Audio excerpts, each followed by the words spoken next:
आज के क्लास में हम लोग क्लास 11th है एनसीईआरटी सॉल्यूशन के अंतर्गत एक्सरसाइज 9.3 का लेक्चर 17 देखेंगे। इसमें हम लोग क्वेश्चन नंबर 14 का सॉल्यूशन देखेंगे। क्वेश्चन नंबर 14 क्या दिया है वो देखें। The sum of first three terms of the GP is 16 and the sum of the next three term is 128। Determine the first term and the common ratio आपको question में निकालना है। तो मैं ये जीपी का फर्स्ट टर्म को ए consider कर लेता हूँ और आर को कॉमन रेशियो कंसिडर कर लेता हूँ। ठीक है, तो सबसे पहले मैं बनाने के लिए क्या करता, let a be the first term and r be the common ratio. Let a be the first term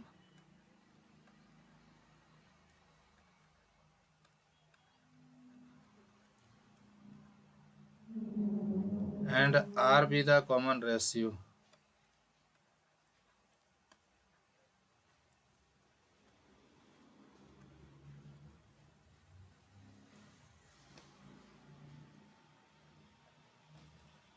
एक जीपी है जिसका फर्स्ट टर्म को ए कंसिडर कर लिया और उसका कॉमन रेशियो को आर कंसिडर कर लिया। तो sum of first three term of the GP, sum of first three term of the GP, तो अकॉर्डिंग टू क्वेश्चन जो यहाँ पे दिया हुआ है इसमें से बोला जा रहा है sum of first three terms of the GP, पहला तीन टर्म का जो सम है वो दे दिया गया है 16 के इक्वल। तो पहला थ्री टर्म कौन कौन बनेगा हमारे पास यहाँ से, तो फर्स्ट टर्म तो हमारे पास क्या होगा, ए हो जाएगा। सेकेंड टर्म क्या होगा, A2 हो जाएगा। और थर्ड टर्म क्या हो जाएगा, यहाँ से A3 हो जाएगा। पहला थ्री टर्म का जो सम है वो किसके इक्वल है, 16 के इक्वल है। तो यहाँ से फर्स्ट टर्म को हम क्या बोलेंगे, फर्स्ट टर्म तो फर्स्ट ही टर्म रहेगा, लेकिन सेकेंड टर्म के बदले हम लोग यहाँ से AR लिखेंगे और थर्ड टर्म के बदले AR स्क्वायर लिखेंगे, जो कि किसके इक्वल है, 16 के इक्वल। हम यहाँ से A को कॉमन कर लेते हैं। तो जैसे ए को कॉमन करेंगे तो यहाँ से क्या मिलेगा, 1 + r स्क्वायर, जो कि किसके इक्वल है, 16 के इक्वल है। तो ये हमारा इक्वेशन नंबर 1 बन गया। नेक्स्ट थ्री टर्म यानी कि फोर्थ टर्म से नेक्स्ट थ्री टर्म जो है उसका समेशन हमें दे दिया गया है 128। तो नेक्स्ट थ्री टर्म्स क्या है, यानी कि A4 ले लेंगे हम यहाँ से, एंड A4 प्लस हमारे पास क्या बनाएगा, ये A5 प्लस क्या बनाएगा, A6। ये तीनों टर्म का जो सम है वो 120 है। A4 के बदले हम लोग क्या लिख सकते हैं, AR³ लिख सकते हैं। A5 के बदले क्या लिख सकते हैं, AR⁴ और A6 के बदले AR⁵ लिख सकते हैं। इक्वल टू कितना हो गया, 128 हो गया। जो कॉमन हो रहा है उसको मैं यहाँ से कॉमन कर लेता हूँ। तो AR³ तो तीनों ही टर्म से कम कॉमन आएगा। ये 1 बचेगा, ये R बच जाएगा, ये केवल सिंगल R बचेगा। ठीक है, ये हमारा सिंगल R बचेगा, ये वाला सिंगल R होगा, ये सिंगल आर होगा। और थर्ड वाला टर्म से क्या होगा, R² कॉमन आएगा, जो कि किसके इक्वल है, 128 के इक्वल है। ये सपोज कर लेते हैं इक्वेशन नंबर क्या हो गया, 2 हो गया। ये इक्वेशन 1 को मैं क्या करता हूँ, 2 से डिवाइड कर देता हूँ, या 2 को 1 से डिवाइड कर देता हूँ। तो हमारा क्या होगा, कुछ आगे वर्क होगा और उसमें से कोई एक वैल्यू निकलेगा, आर का वैल्यू। तो मैं डिवाइड करता हूँ, डिवाइडिंग इक्वेशन नंबर 1/2। हम यहाँ से 1 को 2 से डिवाइड कर दे रहे हैं। इक्वेशन 1 को 2 से डिवाइड करने पर क्या मिलता है, देखिए इक्वेशन 1 हमारा जो है ए कॉमन था, तो यहाँ से 1 + r प्लस क्या था, ये R² था। और इक्वेशन 2 का लेफ्ट पार्ट हमारा क्या है, AR³ तो कॉमन में है, ब्रैकेट में तो हमारा यहाँ पे 1 + r प्लस R² है। ये राइट पार्ट में हमारा किसके इक्वल हो गया, ये इधर 16 दिया हुआ है और इधर क्या है, 128 दिया है। तो यहाँ से देखिए ये 1 प्लस वाला जो ब्रैकेट वाला पार्ट है वो कैंसिल हो गया, मैच कर गया। ए भी यहाँ पे कैंसिल हो जा रहा है। तो क्या बच रहा है वो देखें यहाँ से, ये तो पहला बात है 1/r³ बच गया। राइट पार्ट में क्या है, 16 के टेबल में ये 8 टाइम्स में डिविजिबल है, तो ये 1/8 आ जाएगा। तो कहने का मतलब जो r³ आ रहा है वो 8 के बराबर आ रहा है, यानी कि r की वैल्यू हमें क्या मिल जाएगी, 2, क्योंकि 2 का क्यूब ही 8 होता है। तो यहाँ से r की वैल्यू 2 मिल गई। तो r का वैल्यू जैसे 2 मिला तो हमें a की भी तो वैल्यू चाहिए। तो a की वैल्यू निकालने के लिए मैं फ्रॉम 1 का यूज़ करूँगा। फ्रॉम 1 फर्स्ट टर्म हमारा क्या आएगा, फ्रॉम 1। तो फ्रॉम 1 से हम क्या करते हैं, a का वैल्यू निकालने का प्रयास करते हैं। r का वैल्यू हमें मालूम हो चुका है 2 है, तो 1 + r के जगह 2 और वह 2 का स्क्वायर इक्वल टू क्या है, हमारे पास 16 अवेलेबल है। यहाँ से क्या होगा, ये दोनों तीनों का सम 2 का स्क्वायर 4 प्लस 2 6, 6 प्लस 1 7 हो जाएगा। तो इंटू में 7 रहेगा जो कि किसके इक्वल दे गया, 16 के इक्वल। यानी कि ये जीपी में हमारा फर्स्ट टर्म जो हो गया वो क्या हुआ, 16/7 के इक्वल आ गया। अब हमें अगला पार्ट क्या क्वेश्चन में बोला जा रहा है, डिटरमाइन द फर्स्ट टर्म। तो डिटरमाइन द फर्स्ट टर्म यानी कि 16/7 हुआ, एंड द कॉमन रेशियो कितना हो गया, 2 हो गया, and the sum of first n terms of the GP. यानी कि एक पार्ट हमें बचा हुआ है, समेसन निकालनी है। यहाँ से हमें समेसन निकालनी है, तो एसन का फॉर्मूला यूज़ कर लेना है जिसमें से फर्स्ट टर्म और कॉमन रेशियो मिल चुका है। तो मेरे पास जो समेसन आएगा वो क्या आ जाएगा, देखिए एस एन की value, since S n equal to r की वैल्यू तो ग्रेटर देन 1 आया है, तो ऐसे केस में क्या होगा, जीपी में S n equal to a into r to the power n minus 1 divided by क्या होगा, ये r-1 होगा। ये हमारा केस आ गया। अब हमें क्योंकि जो जो मालूम है वो यूज़ कर लेनी। First term of the GP is given, first term कितना मिल गया यहाँ पे, 16/7। आर का वैल्यू 2 मिला हुआ है, 2 का पावर n रह जाएगा, -1 होगा। फिर यहाँ से डिवीजन में अगर लिखेंगे, आर का वैल्यू क्या है, 2 - 1 है।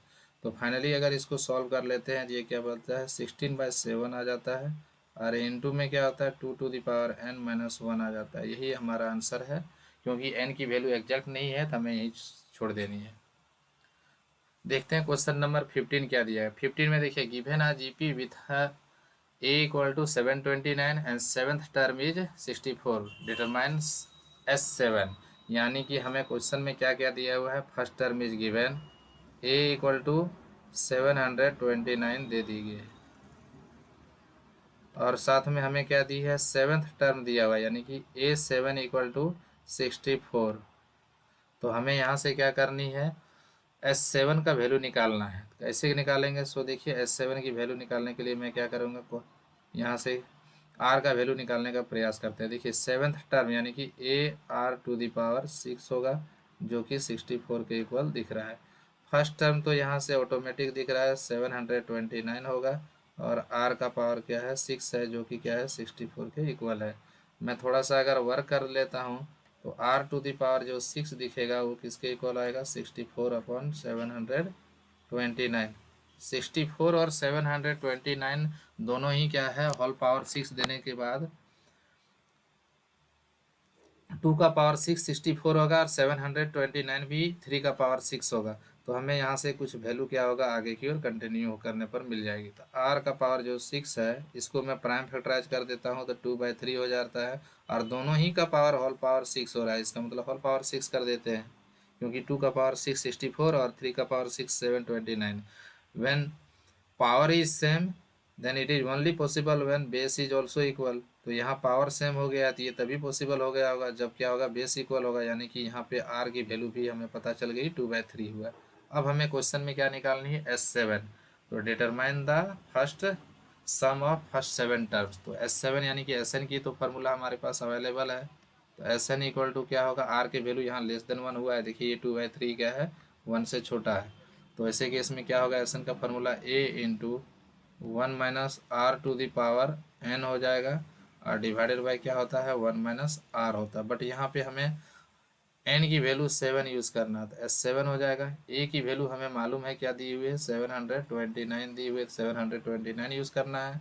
1 माइनस आर की वैल्यू हमें पता चल चुकी है, 2/3, और उसका होल पावर क्या हो जाएगा, ये 7 हो जाएगा। क्यों, और यहाँ से हमारे पास जो दिया हुआ डेटा है 1 माइनस आर, तो 1 माइनस आर कहने का मतलब क्या है, 1 माइनस 2/3 हो जाएगा। तो यहाँ से थोड़ा सा सिंप्लीफिकेशन किया जाए तो कुछ इस तरह से मिलेगा, 729 का तो जैसे का तैसे रहेगा। अब यहाँ से देखिए थोड़ा सा इसको वर्क करते हैं, तो 1 माइनस क्या होगा, 2/3, 2 का पावर 6 जो होगा वो 100, 2 का पावर 6 64 अभी तो तुरंत किए थे। और यहाँ से जब 2 का पावर 7 आ जा रहा है तो इसका मतलब क्या होगा, 2 का पावर जब 7 आया तो हमें क्या हो जाएगा, ये 128 के इक्वल आ जाएगा। और यहाँ 3 का पावर जो 7 है, 3 का पावर 7 ये किसके इक्वल हो जाएगा, 729 को 3 से मल्टीप्लाई कर देना है, तो ये कितना आ जाएगा, यहाँ से 2187 के इक्वल आ जाएगा।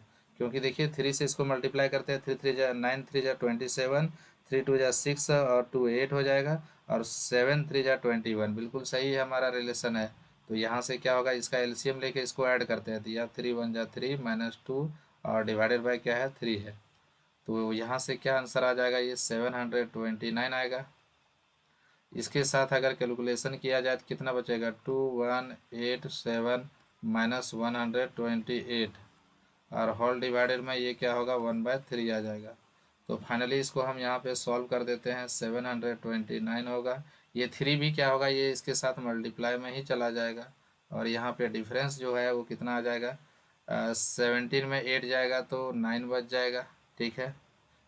और यहाँ 8 में 7 में से 2 जाएगा तो 5 बचेगा, और यहाँ कैरी अगर करते हैं तो 1 नहीं, 1 में से 1 जाएगा तो ये 0 हो जाएगा, और यहाँ से 2 का 2 बच जाएगा, यानी कि 2059 आ जाएगा। ये तीनों का ओवरऑल जो प्रोडक्ट आएगा वो हमारा क्या होगा, आंसर आ जाएगा। ये तीनों का ओवरऑल प्रोडक्ट ही हमारा क्वेश्चन नंबर 15 का फाइनल आंसर होगा।